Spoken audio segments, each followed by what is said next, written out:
જય શ્રી કૃષ્ણ, જય માતાજી। આ આવનારી 28 તારીખે રક્ષાબંધન છે। તો શું તમે જાણો છો કે રક્ષાબંધનના દિવસે બાંધવામાં આવતી રાખડી માત્ર ભાઈ બહેનના પવિત્ર પ્રેમનું પ્રતીક નથી, પરંતુ તેની પાછળ પણ એક પ્રાચીન ધાર્મિક માન્યતા છે। આપણા ઘણા બધા ધાર્મિક પુરાણોમાં, ગ્રંથોમાં, શાસ્ત્રોમાં પણ રક્ષાસૂત્રનું વિશેષ મહત્વ જણાવવામાં આવ્યું છે। જ્યોતિષીય દ્રષ્ટિએ પણ રક્ષાબંધનના દિવસે શુભ મુહૂર્તમાં રક્ષાસૂત્ર બાંધવાનું પણ વિશેષ મહત્વ માનવામાં આવે છે।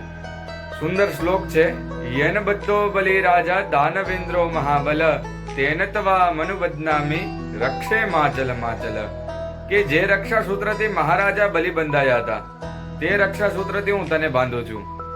આ રક્ષાસૂત્ર માત્ર દોરો નહીં, પરંતુ તારા ડગલે ને પગલે તારી રક્ષા કરશે, એવા ભાવથી આ રક્ષાસૂત્ર બાંધવું જોઈએ। એવું માનવામાં આવે છે કે રક્ષાબંધનના દિવસે જો કોઈ બેન તેના ભાઈને મસ્તક પર તિલક કરીને આ શ્લોક બોલીને જો રક્ષાસૂત્ર બાંધે છે તો તેના ભાઈનો ક્યારેય પણ પરાજય નથી થતો।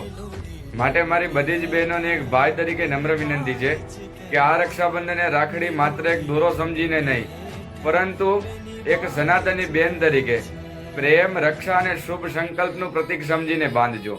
જય શ્રી કૃષ્ણ, જય માતાજી।